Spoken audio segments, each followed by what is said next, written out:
काल Ganpati special भाऊंच्या धक्क्यावरती इंद्रायणीची team आलेली होती आणि त्यांनी एक टास्क घेतलेला होता। त्याच्यामध्ये एका बोर्डवरती काही मनी होत्या आणि त्या मनी ज्याला सूट होईल त्याला द्यायच्या होत्या। एपिसोडमध्ये त्यांनी काहीच मनी दाखवल्या ज्या अरबाज आणि निक्की सूरजने कोणाला दिलं हे दाखवलंच नाही। चला तर बघूयात नक्की आणखीन काय काय मनी होत्या आणि त्या कोणाला दिलेल्या आहेत। तर हा टास्क खूप फनी होणार होता आणि याच्यातलेच काही रोमांचक किस्से मी तुम्हाला इकडे दाखवणार आहे। चला तर बघूयात। तर इंद्रायणी टीमने निक्कीला स्टेजवरती बोलवलेलं होतं आणि नाव मोठं लक्षण खोटं अशी म्हण तिच्याकडे होती। तर ती म्हण जी आहे तर तिला ती वरती करून दाखवायला सांगितली आणि ऑब्व्हियसली निक्कीने अभिजित सावंतचं नाव घेतलेलं होतं, कारण ज्यावेळेस ती बेडीमध्ये होते त्यावेळेस अभिजितने त्याचं नाव तर मोठं आहे पण त्याचं लक्षण खोटं आहे असं म्हणून ती अभिजितला दिली।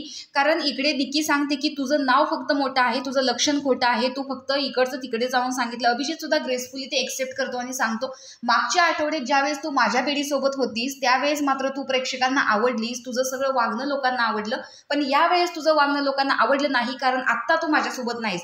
तर दुसरी म्हण होती जी अंकिताला स्टेजवरती येऊन द्यायला सांगितलेलं होतं, तर एक ना धड भाराभर चिंध्या।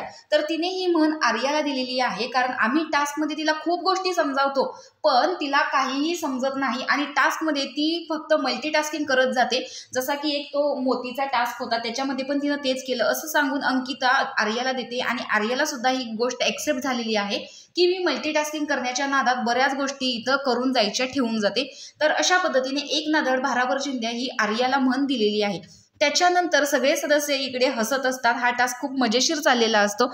त्यानंतर गर्वाचे घर खाली ही म्हण ज्यावेळेस सूरजला द्यायला सांगतात त्यावेळेस सूरज ही म्हण निक्कीला देतो की ती म्हण एक्सेप्ट करते ग्रेसफुली, परंतु तिचं असं म्हणणं असतं की बघूयात गर्वाचं घर कोणाचं खाली पडतंय। तर यानंतरची म्हण असते ताटाखालचं मांजर। तर ताटाखालचं मांजर ही म्हण अरबाजसाठी देतात कारण निक्कीच्या ताटाखालचं तो मांजर झालेला आहे, त्यामुळे सगळेच हसत असतात आणि अरबाज देखील हसतच ते म्हण घ्यायला इकडे पुढे येतो। तर निक्की म्हणते असू दे ना, चांगला आहे, आम्ही एक्सेप्ट करतो, दिसू दे ना ताट कोण आहे, म्हणून निक्की सुद्धा त्याच्याबरोबर येऊन उभा राहते। तर अशा पद्धतीने या म्हणी दिलेल्या आहेत। तर तुम्हाला या म्हणी दिलेल्या सदस्यांना योग्य वाटतात की अयोग्य हे कमेंट बॉक्समध्ये नक्की सांगा आणि अशाच बिग बॉसच्या नवनवीन अपडेटसाठी आपल्या चॅनलला सबस्क्राईब करा। तोपर्यंत बाय।